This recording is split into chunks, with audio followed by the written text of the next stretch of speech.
d'être venu et bienvenue pour une conférence sur les fleurs. Là, je rappelle, je ne suis pas un scientifique, un prêtre, devenu conférencier pour la région Bourgogne-Franche-Comté. Depuis longtemps, j'admire la diversité de la faune et de la flore. Les paysages, les couleurs, les chants, les lueurs, la féerie du vivant. Je ressens que nous habitons un univers qui n'est pas qu'une multitude d'espaces et d'êtres ayant chacun leurs lois et leurs fonctions, mais une unité profonde, une harmonie à laquelle nous sommes reliés. La nature qui n'a jamais autant besoin d'être défendue et protégée. La nature, aujourd'hui menacée de destruction. Et au sein de cette nature, les fleurs, la magie des fleurs. Comment sont-elles apparues sur Terre? Voilà un bien étonnant, inattendu et merveilleux mystère. Il y a 130 millions d'années, dans un endroit reculé des continents intérieurs, dans un lieu que l'on ne découvrira peut-être jamais, naissait la première fleur. Cette fleur est la mère de toutes celles qui se sont répandues sur Terre. Les fleurs se sont répandues sous des centaines de millions de formes, peut-être des milliards. Chaque parcelle de terre, de roche, de sable porte des fleurs. On en voit les prairies dorées des pissenlits, les plaines de lavande, les plafonds des glycines, les étoiles des Edelweiss, les forêts de magnolias, mais aussi les soleils des tournesols de Van Gogh, les nymphéas de Claude Monet. Et tout cela à partir de la première fleur. Or, les fleurs sont apparues de façon fulgurante, il y a 130 millions d'années, sans laisser d'indices, et en si peu de temps sur les temps géologiques, et presque en même temps sur tous les continents, jusqu'aux îles les plus lointaines. Oui, sans laisser d'indices, pour comprendre comment la nature a façonné cette merveille. Cela a troublé, perturbé l'esprit du père de l'évolution, Charles Darwin. Il ne comprenait pas, et surtout ne supportait pas de ne pas comprendre. Comment sont-elles apparues? Comment? Il a qualifié ce mystère d'abominable mystère. En fait, un inattendu et merveilleux mystère que je vais vous expliquer. Oui. D'où viens-tu, petite fleur? Petits frissons de couleur, graines d'arc-en-ciel, jolies notes de miel, touches du printemps, en ombrelle du vent.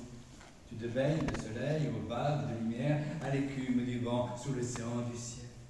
Tu souris d'être l'image d'un instant de bonheur et nous invites à suivre au doigt de tes parfums le merveilleux plaisir de vivre libre enfin. Loin de ce monde obscur où les regards sont durs et les esprits impurs. Oui, d'où viens-tu, petite fleur? Frisson d'arc-en-ciel, surgit comme un petit bonheur sur la terre déserte et la roche inerte.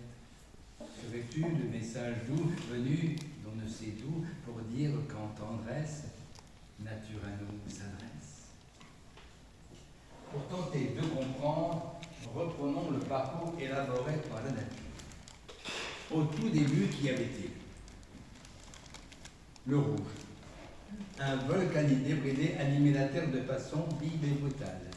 Il y a 4,5 milliards d'années, la couleur dominante était le rouge, celle de la lave en fusion, puis le brun de la roche, l'ocre et le blanc du falaise, et l'or du sable baigné par le gris de la mer, qui n'était pas encore rouge. Et cela pendant des milliards d'années, sans la moindre petite pousse verte. Mais un beau jour, un minuscule frisson vert est venu de la mer, sous la forme d'une algue, comme une première note verte. Et le vert s'est répandu sur la terre entière, lui a donné de l'oxygène au moyen de la photosynthèse. Ah, la photosynthèse, l'absorption du carbone et la production de l'oxygène. La photosynthèse, le mot est lancé, mais tout cela paraît joli, mais n'était pas si simple, car au tout début, les algues étaient incapables de pratiquer la photosynthèse, incapables. Comment faire? Il a fallu qu'une algue englobe un microbe qui lui avait réussi la prouesse d'exploiter l'énergie lumineuse. Il s'agissait d'une bactérie photosynthétique appelée cyanobactérie. Puis la bactérie est devenue dépendante de l'algue par symbiose et a permis à cette dernière d'exploiter par elle-même l'énergie lumineuse. Puis l'algue a évolué en mousse il y a 450 millions d'années. Les tout premiers végétaux terrestres poussaient au ras du sol et l'eau circulait en eux de cellule en cellule. Puis les mousses elles-mêmes évoluèrent pour donner naissance à la grande famille des fougères, qui demeure encore aujourd'hui dépendante d'une certaine proximité avec l'eau. Les fougères se couvrirent d'une pellicule appelée cuticule pour se protéger de la sécheresse. Mais c'est la première fois qu'une plante possédait un réseau de vaisseaux pour conduire l'eau en hauteur afin de bénéficier d'un maximum de soleil. On est au tout début de l'élévation des végétaux. Quittons le ras du sol et les mousses.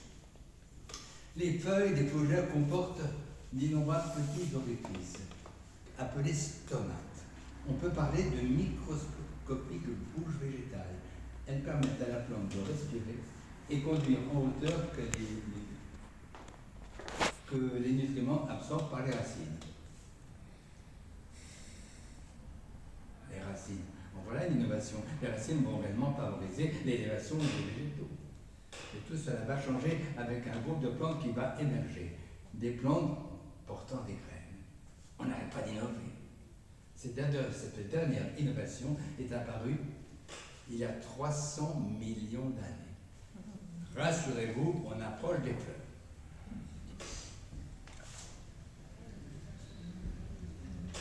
La dépendance avec l'eau et l'humidité représentait un handicap pour les plantes en période de sécheresse.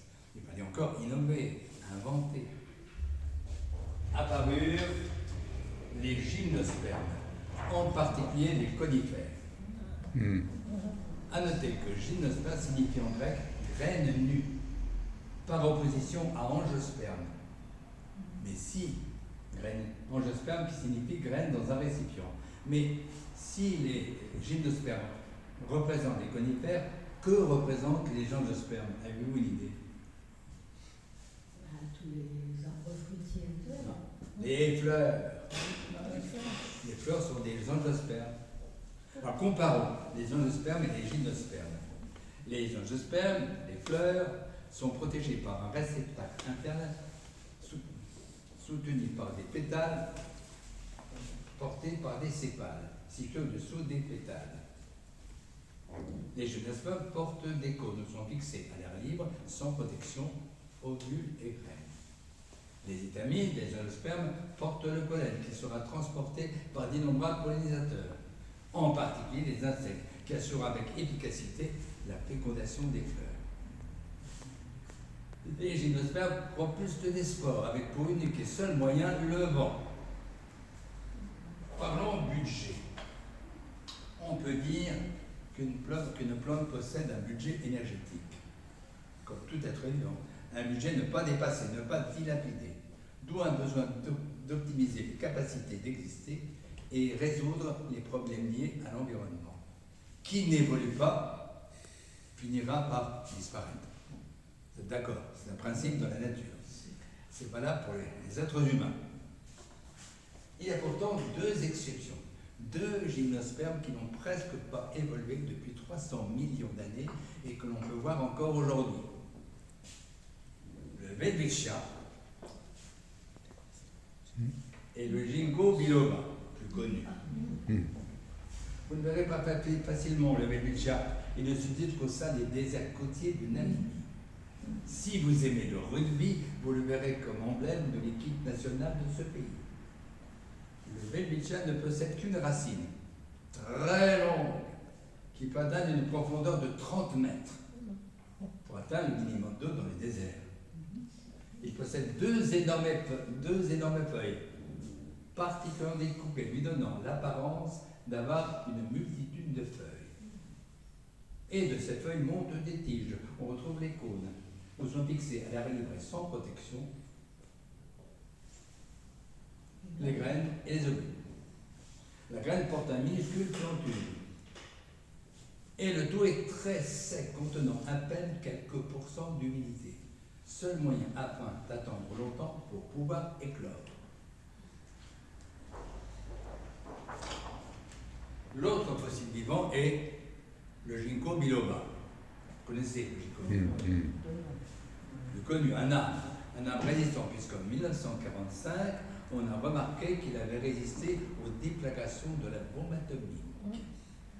Charles Darwin n'ignorait pas les gymnospermes et les angiospermes, mais grand connaisseur de l'évolution, il avait l'habitude de suivre au travers des fossiles comment la nature avait façonné les nouvelles espèces.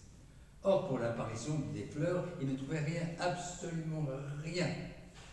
L'esprit du père de l'évolution était révolutionné. Je pense qu'il est bienvenu d'examiner ce que l'on appelle une fleur. Une des plus belles fleurs de mon jardin. Elle est belle. Moi aussi.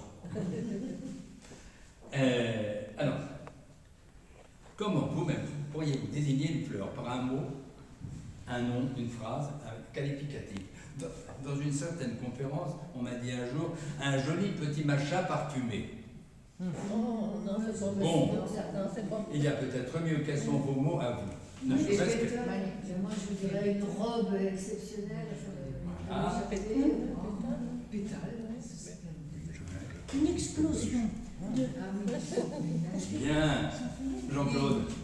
Je vais parapher Brassens, une jolie fleur dans une peau de vache. Magnifique. Où est la peau de vache? C'est une plaisanterie. Oui. Ah oui, ça c'est plus drôle. C'est plus drôle. Claude, qu'est-ce que tu as dit? Comment pourrais-tu signifier une fleur? Est-ce que un qualificatif, un nom, un mot?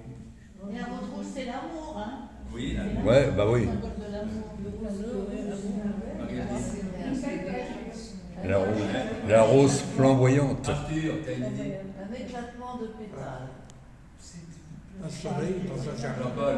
Ah, moi j'ose pas le dire. C'est la beauté avec Ah, Bon. Ah, c'est la beauté avec Alors, examinons une fleur. Eh oui. Ouais, ouais. Superbe. En fait, une fleur et ben j'aurais quelque chose à dire, voilà. est un ensemble de feuilles modifiées en enveloppe florale et organes de reproduction. Un ensemble de feuilles modifiées. Oui, c'est feuille. Elle est reliée à la tige par un pédoncule. Mais identifions les différentes parties de la fleur de l'extérieur à l'intérieur. Juste après le pédoncule, qu'avons-nous? Qui va me dire? Pétales. Sépales, pas pétales, sépales. Sépales.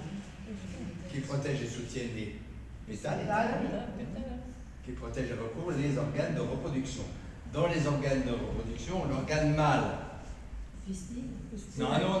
Mais c'est Les étamines. Ah oui, les étamines. Les étamines. C'est justement. Qui portent au-dessus de filets des petits sacs, les anthères contenant le pollen. Et au centre de la fleur, se situe. Non, pas le bouton. Le pistil, l'organe femelle, Ah oui. qui porte les ovaires contenant les ovules, et le style, un long tube qui relie les ovaires au sommet du pistil, appelé stigmate. L'ensemble des parties constituant le pistil s'appelle la carpelle. Quant au nectar, si délicieusement parfumé, il est cité dans les nectaires, eux-mêmes placés contre les organes de reproduction, en règle générale à la base des organes de reproduction pour favoriser le contact avec le pollen. Imaginons une fleur. Ici, différentes parties, vous voyez? En vert, les sépales, en bleu, au centre, le pistil, en rouge, les pétales, en jaune, vous voyez des petits filets au sommet desquels on a des petits sacs contenant le pollen, que l'on appelle les anthères. Voilà. Mais, Comment il s'appelle? pardon, vous la regardez encore une fois? Oui. J'aurais quelque chose à dire après. Oui, ben maintenant, pourquoi pas? Voilà. Hein, maintenant? Oui. Eh ben, je vais dire oui. Eh ben, écoutez, hein. le hasard fait bien les choses. Hein. Attends, tu te permets? Oui. Oh là là. C'est pourquoi, oui. Oui, et je pense, écoutez, j'ai quelque chose d'important à dire, hein, ça tombe bien, c'est le hasard, hein, et je pensais que c'était une belle femme qui lui avait apporté cette rose, hein, parce que la rose, pour moi, c'est le symbole de l'amour, hein, la rose rouge, hein, et figurez-vous que je suis allée au Baléares un jour, j'ai été voir la villa de Valdemosa, là où vécut Georges Sand et Chopin, et j'ai photographié, je l'ai sur moi, le piano dans une pièce, il y avait une exposition sur Chopin, et Georges Sand, j'ai photographié le piano et il y a des roses rouges sur le piano. C'est le symbole de l'amour. Hein. Regardez. Il y en a même deux. Je peux la faire passer. Ça vient des Baléares, hein, cette photo. On verra peut-être juste après la campagne. Voilà. Oui, c'est le Alors. après, c'est important. Imageons aussi la fleur de haut en bas et de bas en haut. On remarquera que les sépales et les pétales sont disposés en cercles concentriques, appelés couronnes ou verticiles. C'est le décor pour les pollinisateurs, un décor suffisamment attractif pour l'inciter à plonger au sein d'une fleur et récolter le précieux pollen.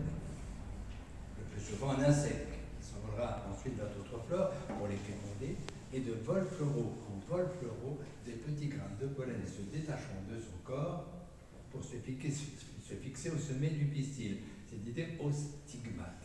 C'est alors qu'un tube pollinique grandit pour féconder les ovaires. Pour finir, le pistil se transformera en fruit. C'est un court résumé. Mais quelle différence avec les gymnospermes, qui n'ont pour seul espoir de féconder d'autres plantes que le hasard du vent. Et faire mieux. Mais parlons objectif. Quel est l'objectif d'une fleur, dites-moi? C'est la reproduction.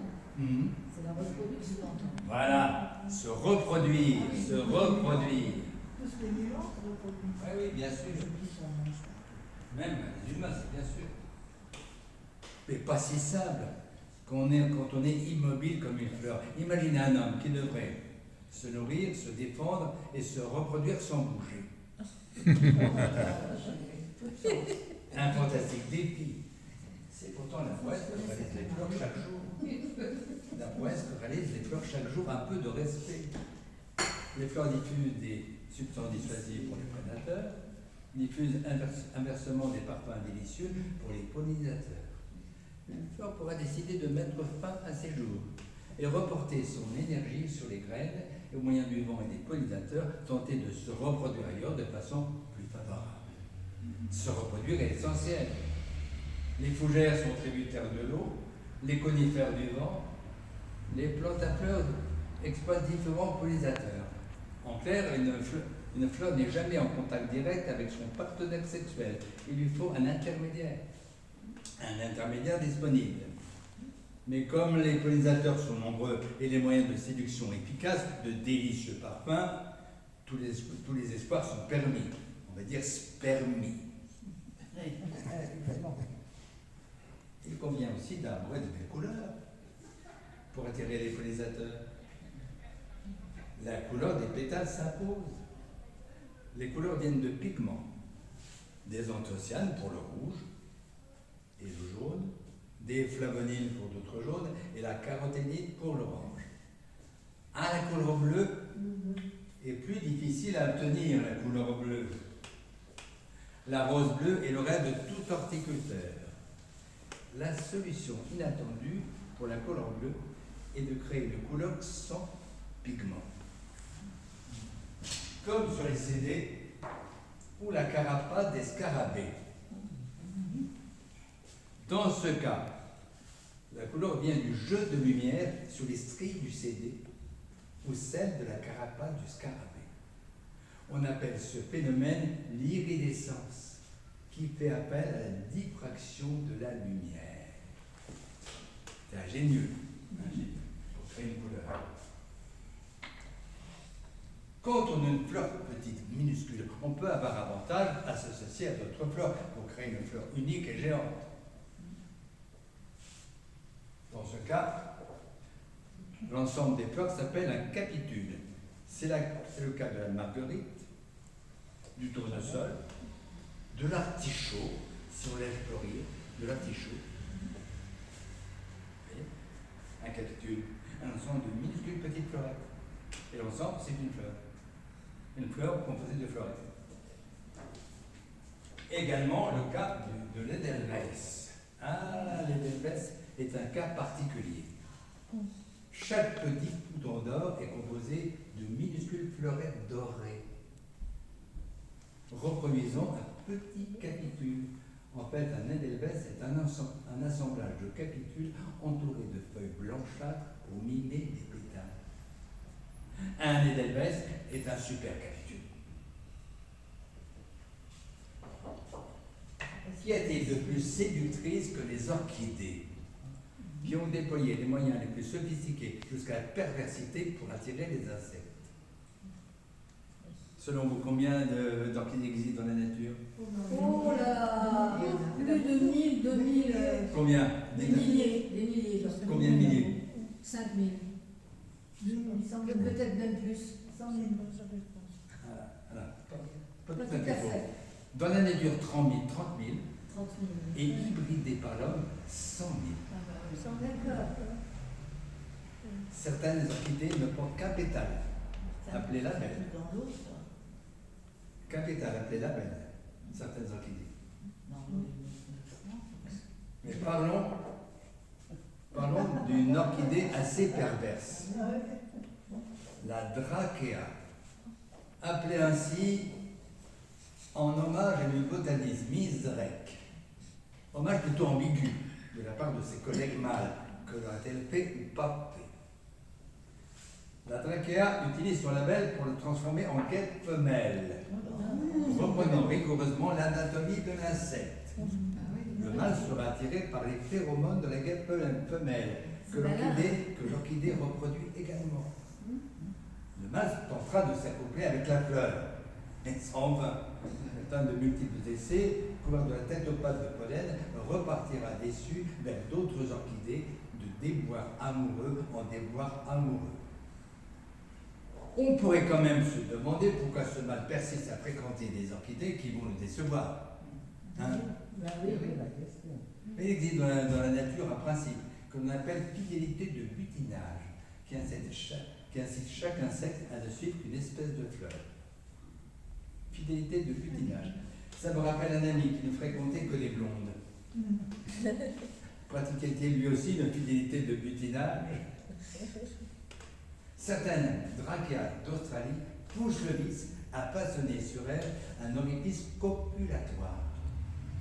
Il semble impératif d'offrir au mâle la plus grande illusion de jouissance possible, puisqu'on lui propose tout simplement une poupée gonflable. Ah oui, c'est de là à imaginer ce que Mizrek a fait à ses collègues mâles pour qu'ils pensent attribuer son nom à une orchidée qui n'est autre qu'une plante, une arnaque sexuelle. Il y a deux pas. Dans la fantaisie des orchidées, citons l'orchis plantera, qui imite la sueur humaine. Pour attirer les insectes. C'est bizarre. Ah bah, oui, comme les moustiques sont attirés par la soirée. Ah ben voilà, pour attirer les moustiques. Citons l'orchidée Malika, surnommée l'orchidée de l'homme nu, car ses pétales rassemblent de petits beaux hommes nus avec entre leurs cuisses une excroissance virile. L'orchis plantera. Non, Malika, autant pour moi. Elles sont pas en Malika. France. Hein? Elles ne sont pas en France, ces orchidées. Ah si, on peut la trouver. Ah Non, elle ne pas naturellement en France, mais on peut la trouver. Mais on peut les trouver. Plus poétiquement, citons l'orchidée aigrette, qui C'est simule de petits oiseaux blancs. On jurerait de petits oiseaux. Ouais. L'orchis aigrette. C'est beau. C'est beau. Hein? On dirait des signes. Allez, encore une fois, c'est tellement beau. Ah oui, mais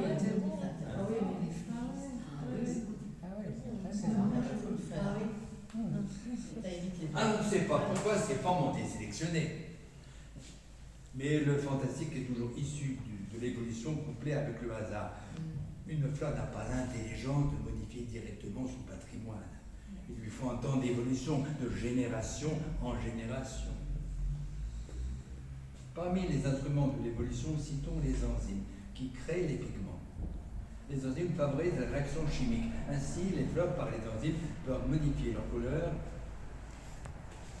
pour se rendre plus attractives auprès des pollinisateurs. Mais toute évolution dépend toujours d'un temps d'évolution, de génération en génération. On a remarqué que certaines fleurs étaient difformes.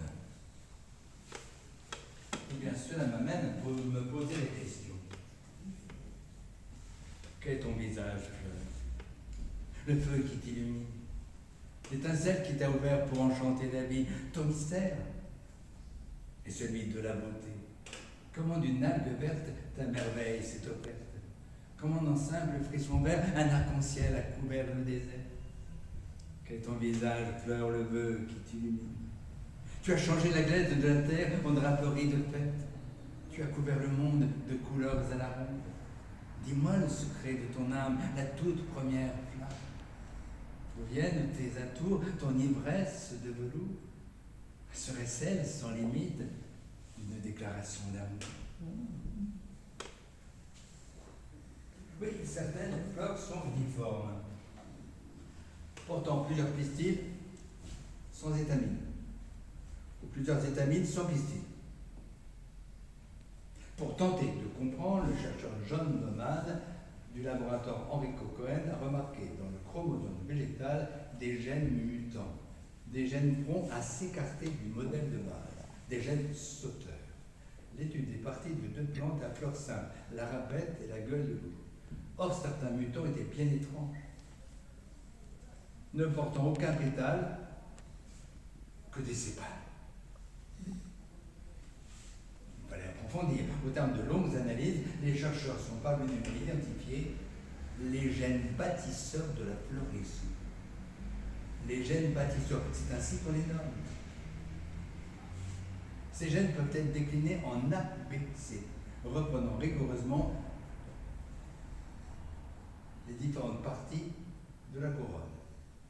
C'est-à-dire que A produit les sépales, AB les pétales, BC les étamines et C le carpel contenant le pistil. On remarquera que pour AB et BC, l'activité se réalise entre deux gènes, ce qui signifie que l'activité d'un gène ne doit pas déborder sur l'activité de l'autre. Et cela peut arriver. Si A qui produit les sépales envahit le champ d'activité de B qui produit les pétales, la fleur n'aura plus que des sépales. Si B qui produit les étamines envahit le champ d'activité de C qui produit le pistil, la fleur n'aura plus que des étamines. Et pour vous, si on interrompt B et C, qu'avons-nous? Des pétales? Non, Les étamines. Non. et c'est... Des sépales. A, des sépales. Et soyons fous, si on interrompt A, B, C, qu'obtient-on? Rien. Bah rien, parce que le pistil tout seul... Une flore bizarre, composée de feuilles. On avait donc identifié les gènes bâtisseurs de la floraison, mais il fallait aller plus loin qu'avant. Comment comprendre que la règle ABC puisse produire un ensemble de feuilles ayant de l'apparence d'une fleur? Dans le laboratoire de Telpegel, on remarqua un nouveau gène qui semblait avoir un rôle dominant sur l'ensemble des gènes. On le testa et on put démontrer que ce gène était celui qui dirigeait l'ensemble des gènes. On avait identifié l'architecte. C'est ainsi qu'on le nomme, l'architecte. L'édifice floral était mis à nu avec un architecte et des bâtisseurs. La fleur possède donc un architecte qui décide de se situer les fleurs. Mais la tige elle-même porte également un gène que l'on appelle le gardien de la tige. Ce gène empêche la tige de se terminer en fleurs. Si ce gène est défaillant, on n'a que des fleurs. Mais si ce gène est hyperactivé, la plante n'a que des tiges. On l'appelle TFL1, ou fleur terminale 1. En quelque sorte, Le gardien de la tige et l'architecte s'opposent sans cesse. L'inflorescence dépend de l'issue de cette bataille. Dans la gentiane bleue, on voit nettement que l'architecte l'emporte. On n'a que des fleurs, de très jolies fleurs. C'est le cas du colza, de la gueule de loup, où d'innombrables fleurs se forment sans jamais qu'une tige demeure à nu. On a aussi remarqué que l'architecte réalisait des actions locales selon la disposition de ses partenaires, c'est-à-dire des bâtisseurs et des gardiens de la tige. Or, retenez bien ceci, les réalisations de l'architecte préexistaient avant l'apparition des fleurs. L'évolution l'a restructuré pour faire apparaître des fleurs. Et cela arrive au Crétacé, où l'air se réchauffe. Les insectes se démultiplient, recherchant les moyens les plus efficaces pour se reproduire. Rappelez-moi, pourquoi une plante fleurit? Pour quelle raison? Pourquoi une fleur fleurit? Elle est programmée pour De la lumière. Pour découvrir, enfin, pour découvrir. On a donné la réponse tout à l'heure. Vous avez donné la réponse tout à l'heure. Pourquoi? Se reproduire. Mais à partir de quel moment décide-t-elle de déployer son éclosion? La saison? Attendez, la saison, la température, l'activité accrue des insectes, la durée du jour et de la nuit, le bonheur de vivre auprès des humains. Il n'y a qu'une seule réponse. Parfois, on propose plusieurs réponses, mais une seule réponse est valable. Je répète, la saison, la température, l'activité accrue des insectes, la durée du jour et la nuit, ou le bonheur de vivre auprès des humains. Alors, L'activité des insectes. Les insectes. oui. La température, la saison. La saison, le printemps. La saison, liée à la température. La température. Non, une seule réponse. Une seule. La température. Jean-Paul? Le plaisir de vivre avec nous. Non, La saison. Jean-Paul, elle me dit que tu as raison. Non, non. La température. Avant de vous donner la réponse, parlons d'un événement inattendu qui allait interpeller les scientifiques. L'apparition d'un tabac géant dans le Maryland. Habituellement, ce tabac, le Nicotiana cavacane, se met à fleurir lorsque la plante atteint 1,50 m. Or, ce tabac ne fleurissait pas et dépassait les 4 mètres. Il ne se mit à fleurir que lorsque les jours eux-mêmes se mirent à raccourcir, et non en plein soleil de l'été. C'est malin. Donc c'est. Deux chercheurs, Whiteman Garner et Harry Alab, firent une découverte fondamentale. Les fleurs perçoivent la durée du jour et de la nuit. Il s'agit d'un paramètre végétal appelé photopériode, adapté pour chaque fleur selon l'espèce. Un chercheur russe, Mikhail Shailakan, voulait voir comment se manifestait la photopériode dans la fleur. Il détermina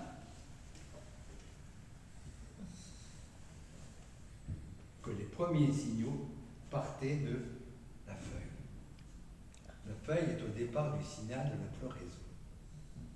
Il révéla également qu'une substance unique déclenchait le signal de la floraison, le florigène. Mikhail Shailakan était réputé dans son pays et bien au-delà des frontières. Mais en Russie, un sombre scientifique, Trofim Lysenko, le jalousa, le détesta. Il avait l'estime de Staline. Il s'escrima à ridiculiser ses travaux. Oui, entre scientifiques, ce n'est pas toujours rose, même si on traite des roses. On surnomma Mikhail Shailakan le père maudit du florilège. Les chercheurs ne se contentèrent pas d'identifier les gènes de la floraison, mais ils voulaient voir comment la fleur parvenait à percevoir la durée du jour et de la nuit. Par quel processus? Ils découvrirent un nouveau gène. Mais un nouveau gène. Pour les chercheurs, il n'y a pas de bonheur sans gène. Oui, c'est ce que je veux dire. Où il y a de la gêne, où il y a du Voilà. gène, il y a du plaisir. Un nouveau gène, appelé Constance, CONS-TANS. Mais comment se manifeste Constance? Par oscillation. Ce gène actif d'une horloge végétale. Reprenons les questions de Darwin sur l'apparition des fleurs. Les bâtisseurs, sans l'architecte, existaient-ils avant l'apparition des fleurs, selon vous? Les bâtisseurs existaient-ils avant l'apparition des fleurs? Peut-être, dans les douces, etc., peut-être qu'il y avait... Non. Oui, avec les fougères. Les fougères, oui, c'est... Eh bien oui, même au sein des gîtes, n'est-ce pas, au sein des conifères. En fait, les bâtisseurs représentent une action de base commune dans la nature, à tel point que nous-mêmes, oui, nous les humains, nous portons la majeure partie des gènes ABC. Mais rassurez-vous, au terme de cette conférence, vous ne me verrez pas transformé en pétunia ou godelot. Seulement petite gueule, déjà bien suffisant. Quant à l'architecte, on ne le découvre pas seulement dans les conifères, mais également les mousses, les fougères, les algues multicellulaires. Il n'est pas dans les algues unicellulaires. Les animaux ne possèdent pas non plus cet instrument magnifique. Il s'agit d'un paramètre végétal, d'un architecte végétal. On remarquera également que si on introduit l'architecte d'un gymnosperme, c'est-à-dire d'un conifère, dans une plante à fleurs ayant des difficultés à fleurir, on aura la surprise de la voir se mettre à fleurir tout à fait normalement. En fait, les plus anciennes plantes possédaient déjà des instruments pour fleurir. L'évolution s'est contentée, si on peut dire, de modifier, restructurer, recycler ce qui préexistait. Poursuivons dans la dimension des fleurs. Les fleurs réagissent aux conditions de l'environnement de façon épigénétique. Cela peut affecter l'ADN et devenir héréditaire. Leur système intègre une sorte de mémoire des situations vécues pour s'adapter aux variations climatiques. Cette incessante adaptation est une question de survie pour les fleurs. Une fleur cherchera toujours à optimiser ses capacités d'obtenir de l'eau et des nutriments, tout en préservant son budget énergétique. C'est pourquoi elle cherchera à savoir à partir de quel moment elle peut affronter une voisine, et à partir de quel moment il est temps de stopper la perte énergétique. Elle cherchera aussi à s'associer à d'autres fleurs, d'autres plantes, animaux, micro-organismes. Composer des compromis avec d'autres est un bon moyen pour vivre en synergie ou en symbiose. Dans la nature, il existe de nombreuses créations complémentaires. Un bel exemple, l'abeille et le miel. Il s'agit donc de rechercher un bon partenaire, pas si simple. Sans devoir toucher leurs voisines par leurs feuilles, les fleurs peuvent les reconnaître par les racines, mais également par des composés volatiles relâchés dans l'air. Il s'agit de métabolites secondaires. Ces métabolites ne sont pas nécessaires à la croissance, mais servent, tenez-vous bien, à communiquer avec les autres plantes. Les scientifiques les assimilent à une sorte de langage. Parole végétale. Parole végétale au monde de graines, couleurs inattendues de sel. Langage inconnu de nos vocabulaires, langage méconnu de nos clairières. Un simple frisson se transforme en discours. Un chuchotement est l'aveu d'une vie, un simple craquement, un appel qui prévient. Parole végétale, alphabet de frôlement, chuintement, frissonnement, où le mobile peut être suspendu au point de suspension du plus mince bourgeon et celui de désir en fête de frisson. Parole végétale, le vent lui-même porte dans ses ailes le parfum d'un poème. Le soleil même se rend complice des discours en rimes, rayons sur les pages de lumière. Des mots de poésie courent dans les ailes de la brise, livrent au désir de la vie. Parole végétale, quand la magie réside au plus profond secret du pouvoir d'exprimer. Oui, les biologistes pensaient depuis longtemps que seuls les animaux pouvaient se reconnaître. Mais des expériences sur les plantes ont permis de constater qu'elles-mêmes pouvaient s'identifier et reconnaître les membres de leur espèce, c'est-à-dire de leur famille, et s'identifier elles-mêmes par l'identification de l'autre. S'identifier, c'est tellement important. Le langage, par l'expulsion de métabolites, est réalisée systématiquement ou en réponse à d'autres plantes ou des insectes. La proximité de fleurs de même parenté invite les fleurs à modifier leur développement pour permettre aux autres de se déployer en toute tranquillité. Car l'action commune de fleurs de même parenté renforce leurs moyens de défense, de protection, en partageant leurs forces. Quant à la graine, quand doit-elle germer? La température est-elle suffisante? La quantité d'eau convient-elle? Le fleur doit prendre une décision cruciale pour sa survie. Et si l'animal peut se déplacer et migrer, une fleur dépend uniquement de son environnement. Si celui-ci ne permet pas de se déployer en toute harmonie, elle émettra un stress végétal pour indiquer aux autres que le lieu est impropre à un bon développement et pourra reporter son énergie sur les graines et au moyen du vent et des pollinisateurs tenter de se reproduire ailleurs de façon plus favorable. Un aliment important pour les plantes comme les fleurs est l'azote de l'air. L'intérêt pour les fleurs est d'absorber cet azote pour le transformer en azote ammoniacal, assimilable pour les racines. Aucun organisme n'est capable d'absorber ce gaz. Seules certaines bactéries parviennent à le fixer en ammonium, assimilable pour les racines. D'où un dialogue incessant entre racines et bactéries, ce qui suppose un signal reconnaissable pour les deux, appelé facteur NOD. Encore une forme de communication, de langage. Mais, quel est le rapport entre un homme et une fleur? Vous voyez une différence? Non. Jean-Claude, tu vois une différence? Pas mal, oui. Quand même, oui. Ah oui. Quel rapport? Jean-Claude, tu vois une différence? Ah non, parce que T'aurais dit une femme, mais un homme. C'est végétal. Ah ouais. C'est végétal. La différence est principalement structurelle. Quand un homme est un être indivisible, couper un bras, il ne repoussera pas, ni aucun autre membre. Une fleur est un être divisible. Couper un rameau, la fleur survivra, et le rameau coupé, planté en terre, pourra constituer le début d'une nouvelle fleur. Cette structure est indispensable pour permettre à tous les végétaux de résister aux insectes et herbivores qui pourraient trop facilement les détruire. C'est malin. C'est malin.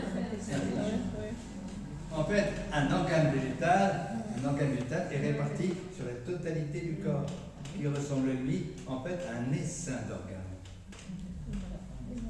S'il y a d'étonnantes, de fondamentales différences, il y a aussi d'étonnantes similitudes. Une fleur respire sans poumon, sans nez, touche sans doigt ni main, goûte sans lèvres ni langue, entend et émet des bruits. En fait, un faible craquement des racines de 220 Hz. On remarquera que les racines des autres plantes s'orientent aussitôt en direction du bruit. On peut en déduire qu'elles captent cette fréquence et donc elles s'entendent. Les jardiniers vous diront que les végétaux poussent mieux si on leur parle ou si on leur fait écouter de la musique. Mais attention au choix de la musique. Le rock peut conduire à la paralysie et à l'asphyxie d'une plante. Une exception avec le haricot, qui lui est friand du métal, oui, du hard rock. C'est vraiment une exception. Parce qu'en règle générale, les végétaux et les fleurs préfèrent les musiques classiques, régulières, avec une star, Mozart. Un chanteur, Évariste, a voulu aller plus loin. Comme toute protéine est indispensable aux fleurs pour leur survie, et produit une onde particulière, on peut dire personnalisée, il a traduit chaque fréquence en notes de musique et a exposé aux fleurs leur propre partition. Eh bien, leur moyen de défense et de protection a augmenté de 25 à 60%. Il a également démontré que certaines protéines étaient plus réceptives. On les appelle les protéides. Or, dans le répertoire des chanteurs, on a ces protéines. Un bel exemple avec une chanson célèbre, O Sole Mio. Vous connaissez O Sole Mio? Tout à fait. Qui stimule une molécule accumulant de l'énergie dans les cellules du tournesol. À l'audition, les tournesols prennent des dimensions fantastiques. Voilà. C'est curieux ça. Alors, Rien à voir avec le nom. un bon, ben oui, c'est du coïncidence. Ah oui. Un bon conseil, crée des karaokés entre les fleurs de vos jardins. Et ça a été pris dans quelle région, cette photo là? Oh, c'est dans la Nièvre, ça. C'est la Nièvre, ah, d'accord. Eh ben, dis donc, il y a étant le seul géant là. Rappelez-moi, vous savez quels sont les pollinisateurs? Les pollinisateurs. Que les insectes? Non, il y a aussi Alors certaines araignées. Les insectes. Oui, les Les abeilles, abeilles. c'est des abeilles. Oui, ce sont des insectes. On a également les oiseaux. Bah, Et quand ils mangent. tout ce qui est amené par le vent aussi. On a également les chauves-souris. Ouais. On a les singes qui vont les tuer et contribuer avec efficacité à la propagation des graines. Ouais. On a aussi des convoyeurs insolites. En Amazonie, le Colossoma macropomum est un gros poisson d'eau douce. Lors de la saison des pluies, d'immenses crues se manifestent et la formation de milliers d'hectares de marécages. C'est au travers de cette étendue que ce gros poisson d'eau douce mange les fruits et rejette les graines jusqu'à des centaines de kilomètres plus loin. Ah! Que ressent une fleur face à un homme? Hein? De la peur. Ah, c'est pas faux. Une fleur ressent une présence, éprouve une présence. Un être évidemment plutôt inquiétant, Oui. mais une belle occasion de faire un magnifique partenaire. Les fleurs ont perçu que les hommes les cultivaient, les soignaient, les répandaient en tout lieu. Les répandaient en tout lieu, c'est très intéressant. Il n'est pas exclu qu'elles aient utilisé leur don de manipulatrices pour attirer les hommes. N'ont-elles pas créé des couleurs magnifiques, des parfums sublimes, des arômes somptueux, des saveurs délicieuses?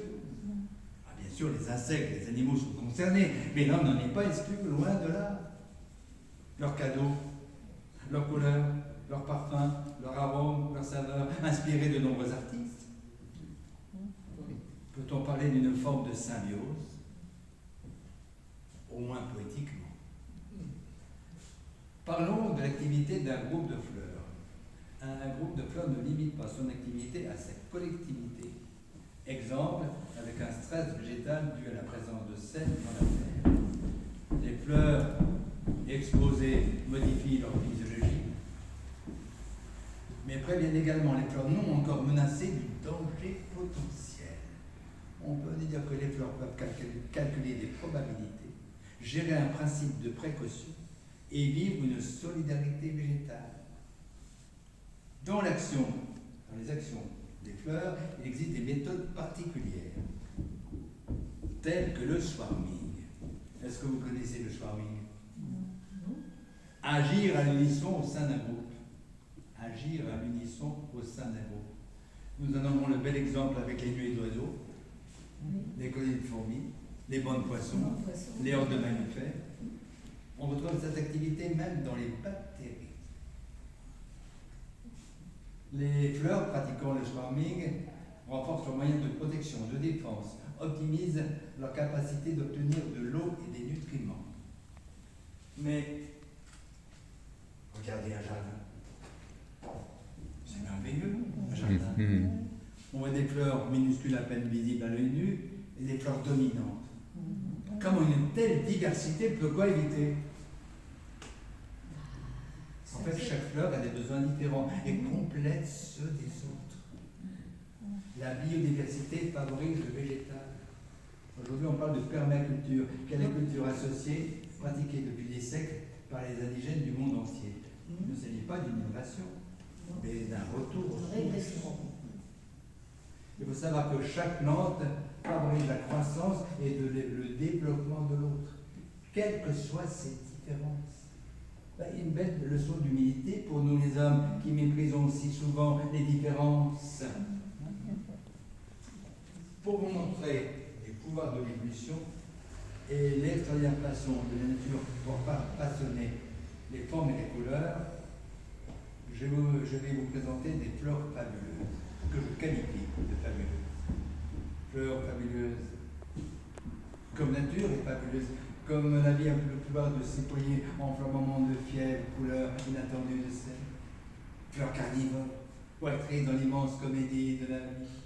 Fleurs tricheuses, trompeuses, masquées pour attendre, surprendre, dévorer.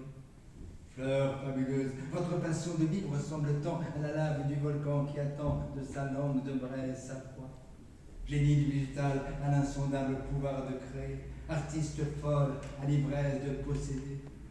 Fleurs fabuleuses, au travers de votre passion d'assouvir la faim d'une voracité sans limite, au travers de votre pouvoir de vous travestir à l'infini, vous êtes les témoins du fabuleux vouloir de perpétuer la vie. Et on commence par partir au Mexique.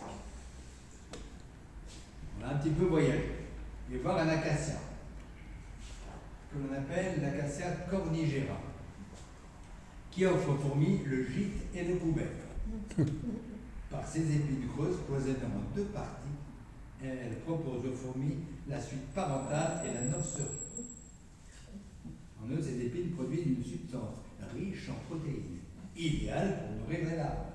En retour, les fourmis assurent le gardiennage de l'arbre avec efficacité, jusqu'à férocité. Il n'est pas question de toucher cet arbre. Plus fort encore, certains acacias se retrouvent en montagne, éloignés du rayonnement solaire. Pour compenser la faiblesse en rayonnement solaire, les fourmis apportent des cadavres de larves d'insectes à l'intérieur de l'arbre. Ceux-ci se décomposent et fournissent un supplément de protéines à l'arbre. On a un copain, on n'en a pas. Quittons le Mexique pour l'Inde et voir le Mélia, qui n'est jamais attaqué par les insectes, ni même visité par eux.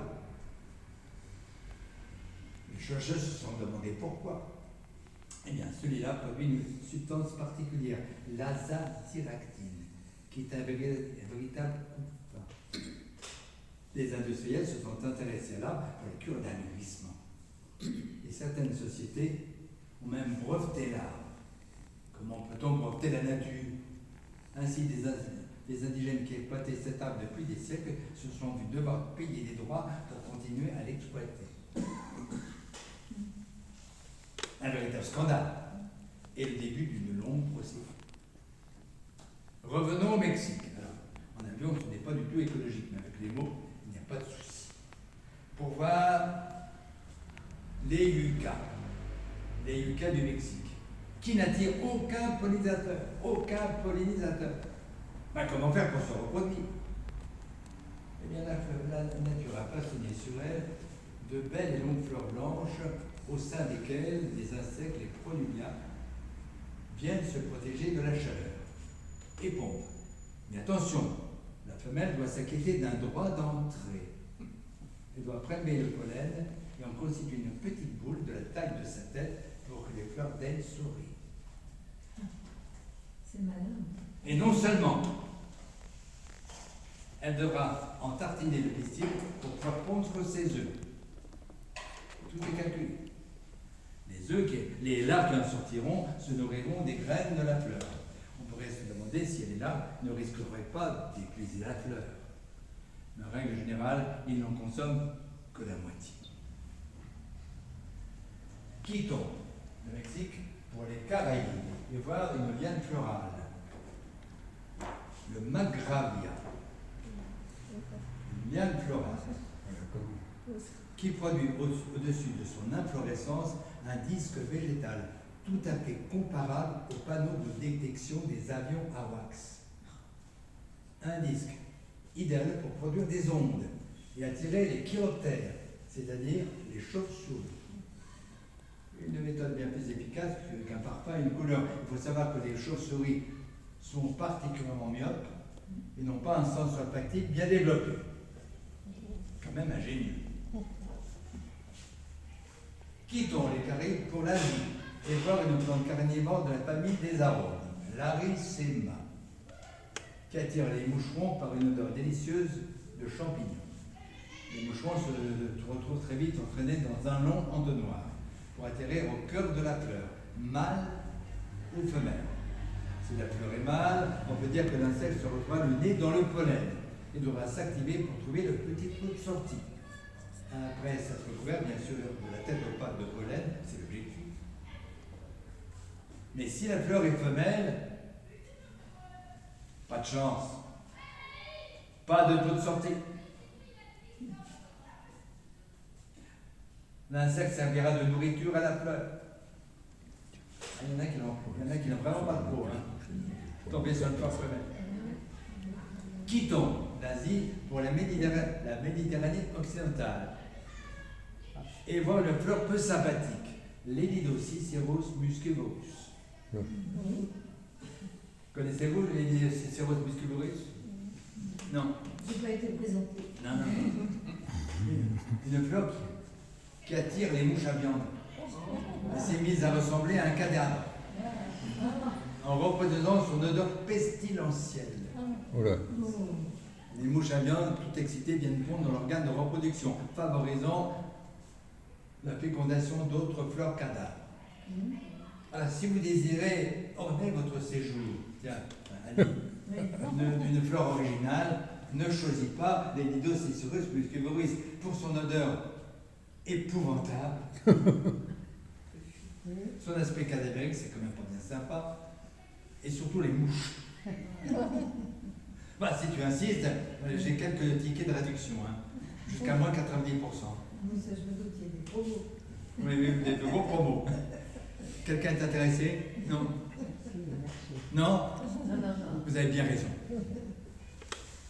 Les naturalistes ont parfois des intuitions étonnantes. Un jour, on présenta à Charles Darwin une fleur de Madagascar. L'Angrecum sesquipédale. Et il remarqua cette belle plante aux longues fleurs blanches. Il remarqua justement la longueur des plantes, la longueur des fleurs, et détermina que le nectaire devait se situer à 30 cm de profondeur. Et songea que seul un papillon possédant une trompe de 30 cm pouvait atteindre le nectar. On se moqua de lui. Un papillon éléphantesque. Un papillon éléphantesque.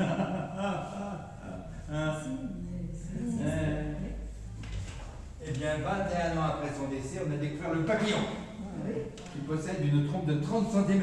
Voilà. Et qu'on désigne par un nom tout à fait significatif, celui dont l'existence était prédite. C'est son nom. Celui dont l'existence était prédite. Pensez-vous qu'une fleur puisse avoir une mémoire? Oui. Non? Oui. Effectivement, une fleur a une mémoire. Elle n'oublie jamais un agresseur. C'est ainsi que des hortensias ont permis de confondre un assassin dans le Wisconsin. Le crime avait été commis au sein d'une serre, au terme d'une bagarre qui avait endommagé les hortensias. Un expert suggéra de faire comparaître les différents suspects et les victimes collatérales, dont les hortensias. Au passage de l'assassin, l'émotion des hortensias provoqua une montée du tracé de l'osseillographe tout à fait caractéristique. Eh bien, le témoignage végétal fut reconnu valide auprès du tribunal.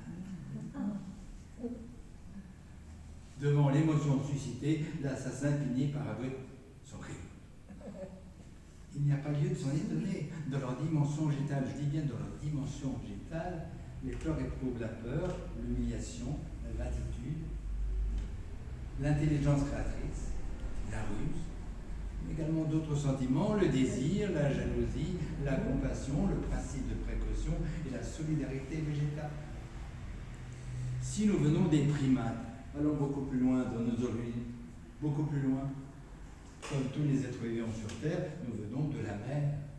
Notre tout premier ancêtre dépendait d'une algue verte. Poursuivons dans l'émotion des fleurs. Au terme d'expérience sur les fleurs, une grande enseigne a voulu démontrer l'étonnante réaction des hommes dus à les tenants réaction des fleurs dues à notre attitude envers elles. On a placé 2 bacs remplis de fleurs, séparés de quelques mètres, les mêmes fleurs dans la même terre, arrosées et exposées à la lumière de façon rigoureusement identique. L'expérience a été réalisée en public, dans plusieurs écoles, et pendant 1 mois. Dans le premier bac, les fleurs devaient être insultées, méprisées. Vous êtes moche, on ne nous aime pas, on va disparaître, nous ravirait. Dans le deuxième bac, les fleurs devaient être admirées, complimentées. Vous êtes belle, on vous aime, vos fleurs est un pur enchantement. Que peut-on constater au bout du mois de l'expérience? Que les fleurs méprisées, insultées, flétrissent, dépérissent. Inversement, que les fleurs admirées, complimentées, resplendissent, s'épanouissent. Imaginez au passage les conséquences subies par des enfants méprisés, insultés régulièrement. On s'étonne parfois d'où viennent les mauvais garçons. Clive Baxter est un ingénieur de la CIA. Il a inventé un détecteur de mensonges. Un jour, il eut l'idée saugrenue de brancher une électrode sur les feuilles d'un arôme qu'il venait d'arroser. Ceci pour vérifier les réactions du végétal dues à l'apport de l'eau. Précisons qu'un détecteur de mensonges enregistre les variations de la pression sanguine, les changements de fréquence du pouls et les fluctuations du rythme cardiaque. Or, il remarqua une montée du tracé de l'oscillogramme tout à fait caractéristique et comparable à celle produite par un suspect ayant peur d'avouer son crime. Cela l'interpella. Pour vérifier la réaction du végétal, il gratta une allumette dans le but de brûler une feuille. Aussitôt, le tracé de l'oscillogramme produisait un pic. Or, il n'a pas brûlé la feuille. Le soir, il voulut renouveler l'expérience, gardant en tête de brûler une feuille. Aussitôt, le tracé de l'oscillogramme produisit également un pic. Or, il n'a toujours pas brûlé la feuille. Les pensées bienveillantes et malveillantes sont perçues par les fleurs. La télépathie n'est pas réservée aux hommes. Il existe des interactions entre tous les êtres vivants de la Terre. Des interactions méconnues, ignorées. On doit beaucoup aux dernières découvertes d'un grand botaniste, Jean-Marie Pert. Pour terminer, une anecdote comprenant un gendarme et une violette. Un homme rescapé du camp nazi de Mauthausen rapporte qu'il devait tuer les déportés au travail pour leur éviter la chambre à gaz. Devant cette horrible situation, il désespérait et songeait de mettre fin à ses jours. Mais une violette, une simple violette, le sauva. Elle était si belle et si fraîche qu'elle représentait pour lui une étincelle d'espoir. La guerre se termina et oublia un peu sa violette. Devenu gendarme à la retraite, il fit un soir un rêve irrationnel. Il voyait une violette sur un tas d'éboulis l'appeler au secours, en agitant frénétiquement ses pétales et ses feuilles. Il fit ce rêve tous les mois, avec des précisions accrues sur le lieu du rêve. Il finit par reconnaître une carrière de pierre dans la commune de Crail. Il se rendit sur place et remarqua des violettes tout à fait comparables à celles de son rêve. Les avait-il remarquées au cours d'un pique-nique? L'imaginaire aurait fait le reste. Mais pourquoi cette répétition, cette insistance, cet acharnement? Il rencontra un botaniste qui lui apprit que ces violettes représentaient une espèce en voie de disparition et qui ne subsistait qu'au sein des carrières, des éboulis de la carrière de Crail. Et qu'une extension de la carrière était prévue par l'usage d'explosifs. Le gendarme et le botaniste s'activèrent auprès du pouvoir public et du propriétaire du site pour obtenir l'autorisation de prélever les violettes. Ils s'activèrent en ce sens pendant des mois. Juste avant le dépôt d'explosifs, ils obtinrent l'autorisation de prélever les violettes. Ainsi, une violette a été sauvée, comme elle avait sauvé un homme du désespoir dans le camp nazi de Mauthausen. D'ailleurs, plusieurs questions se posent. Comment ces violettes ont-elles pu se rappeler de l'homme qu'elles avaient sauvé? Et comment ont-elles été averties des événements du futur, notamment de l'extension de la carrière par l'usage d'explosifs? En fait, il Il existe des mystères dans la nature non encore découverts. Nous ne savons pas jusqu'où la vie s'exprime, s'embrasse, surgit. Nous vivons l'apparence d'un immédiat joli. Mais à quel moment prend vie la corolle des mots, le parfum d'un désir, l'éclosion d'un plaisir? Jusqu'où chante un rêve? Une fleur, un printemps qui sourit. Non pas croise de monde traverse des fleurs, des reines inattendues. Petit poussé de l'âme dans l'ombre des secrets, saurons-nous retrouver la source perdue? D'où vient l'étonnante majesté? Nous ne savons pas jusqu'où la vie s'exprime, s'embrasse, surgit. J'ai envie de dire aujourd'hui simplement que belle est la vie, immensément. Homère suggérait que les plantes avaient créé l'homme. Dans son fabuleux poème de 15 livres, Les Métamorphoses, lorsque l'homme revient à l'état végétal, ce n'est pas une punition, mais une chose spirituelle pour se retrouver, se purifier, se reconnecter. Tu n'entends pas? Si, avec un micro, ce serait peut-être mieux. Ah bon? Bon. Je vais essayer de parler plus fort. Se reconnecter. Aujourd'hui, on ne compte pas le nombre d'inventions inspirées par les plantes. Robots d'inspiration végétale, plantoïdes destinés à remplacer bientôt les androïdes, phyto-ordinateurs intégrant les algorithmes du système de calcul des plantes, sans compter les réseaux d'inspiration végétale, Green-Ternet utilisant le réseau de communication racines-champignons pour informer en temps réel de la contamination de l'air, des dangers de l'électromagnétisme, de l'imminence d'une catastrophe naturelle ou de l'apparition des nuages toxiques. Les chamans ne cessent de rappeler que l'homme est le rêve de la plante, pour peu qu'on arrête de transformer ce rêve en cauchemar. Peut-être pour nous dire un jour, et je l'espère, les fleurs sont l'avenir de l'homme. Et pour vous remercier d'être venu, de m'avoir écouté si gentiment, j'ai décidé d'offrir à chacun de vous une grosse bise. Mouah. Alors, orchidée qui s'appelle Psychotria elata et qui est surnommée lèvre chaude. Voilà. Bravo, Et on n'a plus qu'à en prendre de la graine. Non, c'est très bien. Il n'y a pas aucun problème. Bon. Tous les cas, merci beaucoup. Hein. Oui, c'est François, ouais. François, Quelle mémoire! je vais vous faire Allez, dis donc.